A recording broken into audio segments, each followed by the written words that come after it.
Wire हमें कहाँ इस्तेमाल करनी है।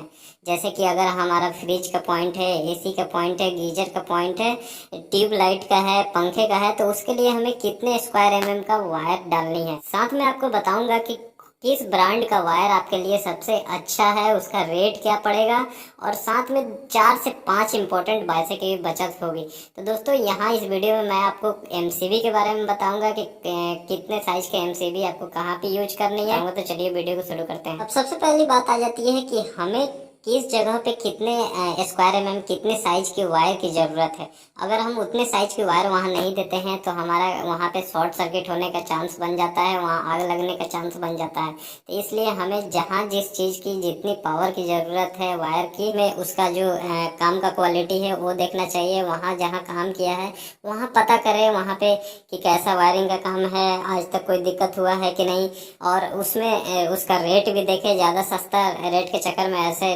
नए इलेक्ट्रिशियन को ना पकड़े। इससे आपके घर में बहुत वायर की थिकनेस है, किस किस साइज की आपको थिकनेस इलेक्ट्रिशियन लिख रहा है, उतने उतने साइज का आपको वायर लेना है। और दोस्तों एक और इम्पोर्टेंट बात बता दूं कि जब ज़्यादा क्वांटिटी में आप वायर लेने जाएंगे तो वहाँ पे आपको क्या करना है कि छोटा छोटा जो 90 मीटर का जो बंडल होता है वो नहीं लेना है, वो आपको बहुत कॉस्टली पड़ता है। आप कोशिश करें 300 मीटर का जो बंडल है या उससे बड़ा जो बंडल है वो लिया जाए। उसमें आपका करीबन 500 से 1000 रुपये का बचत हो जाता है, वो सस्ता पड़ता है। इस तरीके से आप लेंगे तो आपका वहाँ पे कॉस्ट जो है वो कम हो सकता है। बिजली का काम करने में सबसे बड़ा एक और मिस्टेक ये होता है कि जब हम सीलिंग का अपना पाइप वगैरह डाल लेते हैं तो उसके बाद क्या होता है कि जब हम दीवार पे अपना पाइप लाते हैं, कंड्यूट पाइप जो डालते हैं, तो उसमें जो झिरी काटा जाता है तो देखा जाता है क्या कि जो जितना भी हमारा बीम और कॉलम उस रास्ते में आता है सबको काट दिया जाता है। लेकिन ऐसा आपको नहीं करना चाहिए। कोशिश करना चाहिए कि जितना कॉलम और बीम बच सके स्ट्रक्चर को बचाया जाए, स्ट्रक्चर को नुकसान ना किया जाए। इसकी वजह से हमारा बिल्डिंग कमजोर हो जाता है,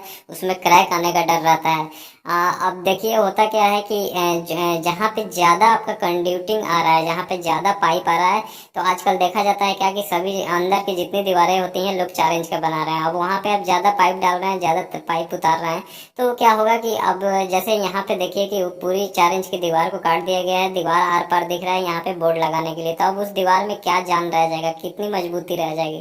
तो इसलिए आपको करना क्या है कि जहाँ पे ज़्यादा पाइप आ रहा है या जहाँ पे ज़्यादा कंड्यूटिंग हो रहा है वहाँ पे 9 इंच की दीवार बनाई जाए। और इस तरीके के काम करने से पहले कि छत में किधर से किधर आपको किस बीम से पाइप उतारना है ताकि उस बीच में कॉलम ना आए, बीम ना आए, फिर किस साइड से आपको कौन सी लाइन उतारी जाए ताकि हमारा उसमें ज़्यादा दीवार में कटिंग ना हो, ज़्यादा हमारा पाइप ना घूमे। ज़्यादा पाइप घूमेगा तो साथ में आपका वायरिंग भी ज़्यादा घूमेगी, तो इससे कॉस्ट आपका बढ़ जाएगा। तो इसका पहले से एक प्रॉपर प्लानिंग होनी चाहिए। प्लान के हिसाब से आप काम करेंगे तो आपको वहाँ पे बहुत पैसे की बचत होगी। और जब भी आप वायरिंग कराने जाएं तो उस टाइम में और भी चीज़ें आपको ध्यान रखनी है, जैसे कि इन्वर्टर का वायर आपको उसी टाइम डाल लेनी है, इंटरकॉम की जो वायर होती है उसी टाइम डाल लें, अगर वाईफाई का भी वायर डालनी है तो उसी टाइम आपको डाल लेनी है। बाद में अगर आप ये सब करते हैं तो फिर आपको अलग से वहाँ पाइपलाइन डालनी होगी या ऊपर से आपको केसिंग पाइप जो होती है वो करनी होगी। कैप केसिंग जो होती है, जैसे कि हम दीवार पे अपना ये पाइप डालते हैं तो उससे हमारा घर का सुंदरता खराब हो जाता है। तो आप कोशिश करें कि उसी के साथ सब कुछ डाल के चला जाए ताकि बाद में तोड़ फोड़ ना करना पड़े। एक और इम्पोर्टेंट चीज़ जो अक्सर हम भूल जाते हैं, जो कि जब हम अपना घर खड़ा कर लेते हैं लेकिन लास्ट में याद आता है कि अरे हमने तोड़ना पड़ता है, गड्ढा करना पड़ता है, पाइपलाइन बीच में आ रही है तो वो टूटती है, तो इसमें नुकसान होता है, वो काम बढ़ जाता है, कॉस्ट बढ़ जाता है। तो आप क्या करें कि घर का निर्माण करने से पहले एक अर्थिंग का जगह देख लें,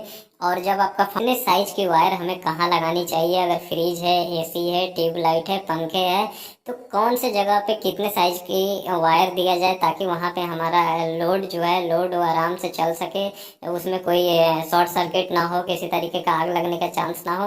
देखिए वैसे तो मैं यहाँ पे मैं बता दूँ कि ये जो काम है ये अगर अच्छा एक इलेक्ट्रीशियन है, एक्सपीरियंस है, तो वो आपको सही जानकारी देगा, सटीक जानकारी देगा, और एक या फिर इलेक्ट्रिकल इंजीनियर है तो वो और अच्छे से जानकारी देगा। लेकिन मैं यहाँ एक सिविल इंजीनियर होने के नाते एक सिविल इंजीनियर को भी पता होना चाहिए, तो ये बेसिक नॉलेज होना चाहिए कि किस साइज की वायर कहाँ डाली जाए, कितना लोड होगा और क्या क्या लोड के हिसाब से हमें कैसे। आप जानते हैं कि जो मार्केट में वायर आती है 0.5 स्क्वायर की आती है, 0.75 स्क्वायर एम एम की आती है, 1 स्क्वायर एम एम की आती है, 1.5 स्क्वायर एम एम की आती है, 2.5 स्क्वायर एम एम की आती है, 4 स्क्वायर एम एम की, 6 स्क्वायर के एम एम की, 10 स्क्वायर एम एम की। तो ये सब जो वायर आती है आप देखिएगा यहाँ पे। तो जनरली जो 0.5 चलाते हैं तो ये चीज़ ध्यान रखना होगा कि इसमें लूपिंग ना हो। लूपिंग क्या होता है कि जैसे कि हम वायर ले होगा उतना आपका जो लाइफ है वायर का वो चलेगा और आपका वहाँ शॉर्ट सर्किट होने का चांस नहीं रहेगा। वहीं 1.5 यानी 1.5 स्क्वायर एम एम का जो वायर होता है वो आपका लगभग 6 एम्पियर से 9 एम्पियर तक का लोड लेता है। यानी कि अगर वाट में समझ ले तो 1500 वाट तक का लोड हम उस पर डाल सकते हैं। अब जैसे ये जो है 1.5 स्क्वायर एम एम, ये आपका जो बेड के साथ जो लैंप लाइटें होती हैं, सीलिंग फैन हो गई, आपका जो ट्यूब लाइटें हो गई, तो ये सब पॉइंट में हम यूज कर सकते हैं। अगर वहीं 1500 वाट से ज़्यादा अगर लोड है तो फिर आपको 2.5 यानी 2.5 स्क्वायर एम एम का जो वायर होता है वो यूज करना पड़ेगा, जो कि 12 एम्पियर तक का लोड लेता है। जैसे कि जो पावर पॉइंट आप घर में देते हैं तो सभी पावर पॉइंट के लिए याद रखना होगा आपको कि अलग अलग वायरिंग दिया जाए, यानी कि उसमें लूपिंग ना किया जाए, यानी कि एक ही वायर से अलग अलग सर्किट ना बनाया जाए। आपको सेपरेट सेपरेट वायरिंग देनी पड़ेगी अगर आप पावर पॉइंट वहाँ पे दे रहे हैं तो। जो 2.5 स्क्वायर एम एम का वायर होता है यानी 2.5 स्क्वायर एम एम का, उससे आप क्या है कि आप अपना गीजर उसमें चला सकते हैं, आप जो वाटर पंप होता है घर में वो चला सकते हैं, फ्रिज चला सकते हैं, एग्जॉस्ट फैन चला सकते हैं।